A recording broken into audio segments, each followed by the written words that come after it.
বাঞ্ছা পূর্ণ করলেন।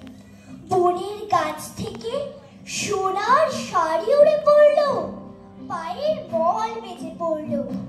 বনদেবতারা পলকে বনবাসিনী শকুন্তলাকে রাজ্যেশ্বরী মহারানীর সাজে সাজিয়ে দিলেন।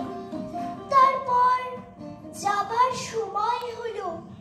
এদিকে শুভ লগ্ন বয়ে যায়, ওদিকে বিদায় আর শেষ হয় না। কুঞ্জবনে মল্লিকা মাধবী কচি কচি পাতা নেড়ে ডাকছে। মা হারা হরিণ শিশু সোনার আঁচল ধরে বনের দিকে টানছে। প্রাণীর দুই প্রিয় সখী গলা ধরে কাঁদছে। এক দণ্ডে এত ভালোবাসা কাটানো কি সহজ? দুই সখী কেঁদে ফিরে এলো। আসবার সময় শকুন্তলার আঁচলে রাজা সেই আংটি বেঁধে দিলে, বলে দিলে, দেখিস ভাই, যত্ন করে রাখিস। তারপর বনের দেবতাদের প্রণাম করে, তাত ও কর্ণকে প্রণাম করে শকুন্তলার রাজপুরীর দিকে চলে গেল। বনখানা আঁধার পড়ে গেল। ঋষির অভিশাপ কখনো মিথ্যা হয় না। রাজপুরীর দিকে যাবার পথে শকুন্তলা একদিন শচীতীর্থের জলে গা ধুতে গেল।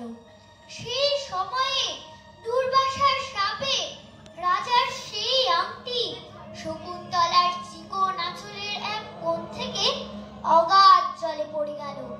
শকুন্তলা জানতেও পারলে না।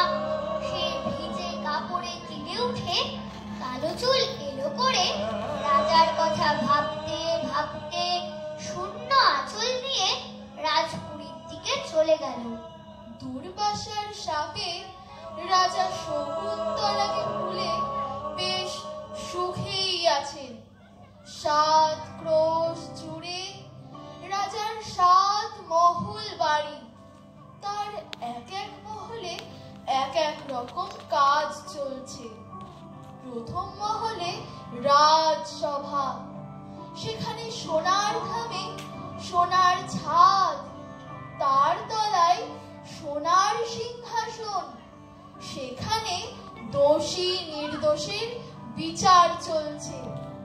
তারপর দেব মন্দির, সেখানে সোনার দেয়ালে মানিকের পাখি, মুক্তোর ফল, পান্নার পাতা, মাঝখানে প্রকাণ্ড হোমকুণ্ড। সেখানে দিবারাত্রি হোম হচ্ছে। তারপর অতিথিশালা। দিন পূর্ণিমার রাতে মালিনীর তীরে নিকুঞ্জ বনে তুমি আমার কাছে এলে, আমার গলায় মালা দিলে। যাবার সময় তুমি আমার হাতে আংটি পরিয়ে দিলে। মহারাজ, সে কথা কি ভুলে গেলে? বনবাসিনী শকুন্তলা রাজাকে কত অনুযোগ করলে, কত কথাই না মনে করিয়ে দিলে, তবু রাজার মনে পড়ল না। শেষে রাজা বললেন, ওই কন্যে, দেখি তোমার সে আংটি। তুমি যে বললে আমি তোমায় আংটি দিয়েছি, কই দেখাও দেখি কেমন আংটি। রাজার কথায় শকুন্তলা তাড়াতাড়ি আঁচল খুলে আংটি দেখাতে গেল, কিন্তু হায়, আঁচল শূন্য। মা গো! বলে শকুন্তলা রাজসভায় শানের উপর ঘুরে পড়লে। রাজসভায় হাহাকার পড়ে গেল। সেই সময় শকুন্তলার সেই পাষাণী মা মেনকা স্বর্গপুরে ইন্দ্রসভায় বীণা বাজিয়ে গান গাইছিল। হঠাৎ তার বীণার তার ছিঁড়ে গেল, গানের সুর হারিয়ে গেল। শকুন্তলার জন্য প্রাণ কেঁদে উঠল। সে বিদ্যুতের মতো মেঘের রথে এসে রাজার সভা থেকে শকুন্তলাকে কোলে তুলে একেবারে হেমকূট পর্বতে নিয়ে গেল। সেই হেমকূট পর্বতে মহর্ষি কশ্যপের আশ্রমে স্বর্গের অপ্সরাদের মাঝে শকুন্তলার একটি রাজ চক্রবর্তী রাজকুমার হলো। শকুন্তলা তো চলে গেল। এদিকে রাজবাড়ির জেলেরা একদিন সতীতীর্থের জলে জাল ফেলতে আরম্ভ করলে। এমন সময় এক জেলে জাল ঘাড়ে নদীর তীরে দেখা দিল। প্রকাণ্ড জালখানা মাথার উপর ঘুরিয়ে নদীর ওপর উড়িয়ে দিলে। সেই সময় মাছের সর্দার নদীর রাজা বুড়ো মাছ রুই অন্ধকারে সেই সন্ধ্যার সময় সেই নদী ঘেরা কালো জালে ধরা পড়ল। অনেক কষ্টে মাছ ডাঙায় উঠল। এত বড় মাছ কেউ কখনো দেখেনি। সেই মাছের পেট চিরতে 7 রাজার ধন এক মানিকের আংটি যখন ঠিকরে পড়ল, তখন সবাই অবাক হয়ে রইল। গরিব জেলে যেন আকাশের চাঁদ হাতে পেলে, মাছের ঝুড়ি ছেঁড়া জাল ফেলে মানিকের আংটি শ্যাকরার দোকানে বেচতে চলল। রাজা শকুন্তলাকে যে আংটি দিয়েছিলেন, সেই আংটি সতীতীর্থে গা ধোবার সময় তার আঁচল থেকে যখন পড়ে যায়, তখন রুই মাছটা খাবার ভেবে গিলে ফেলেছিল।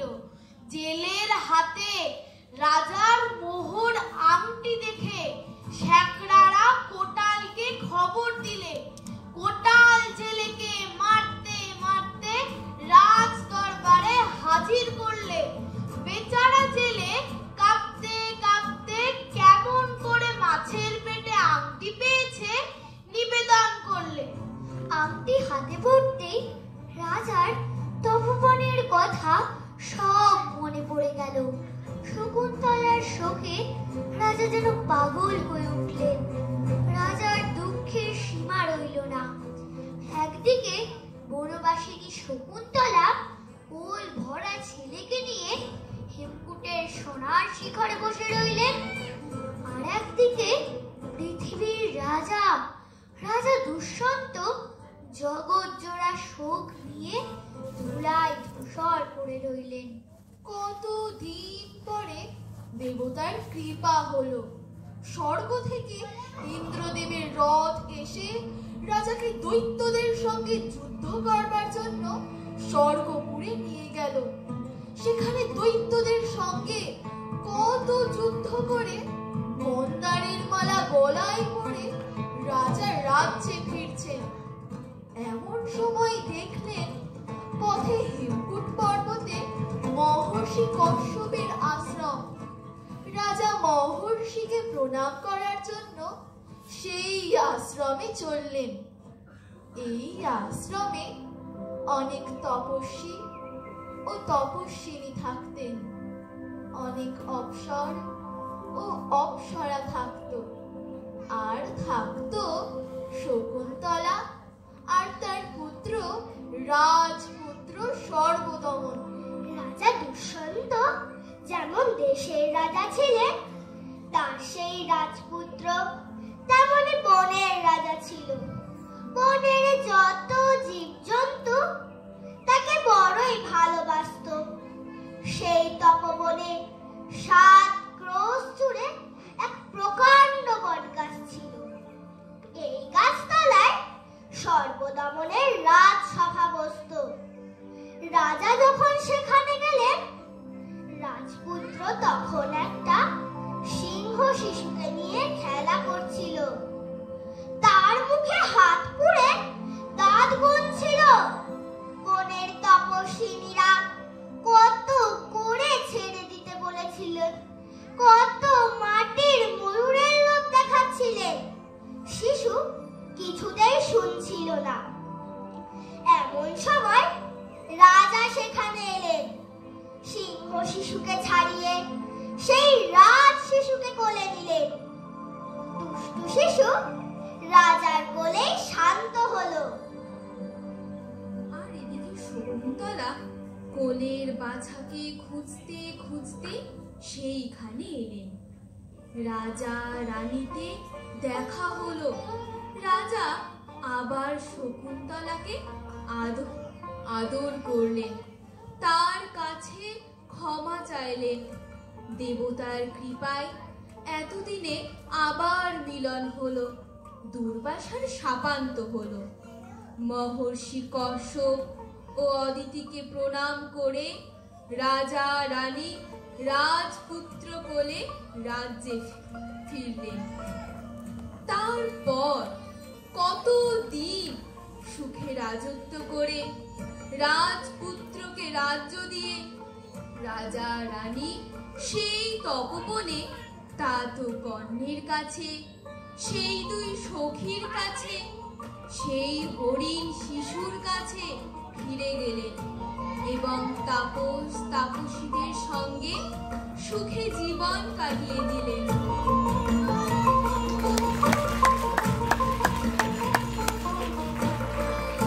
সাধারণ একটা প্রোডাকশন দেখলাম শকুন্তলা। এই বাচ্চা বাচ্চা ছেলেমেয়েরা যা পারফরমেন্স, সত্যি অসাধারণ।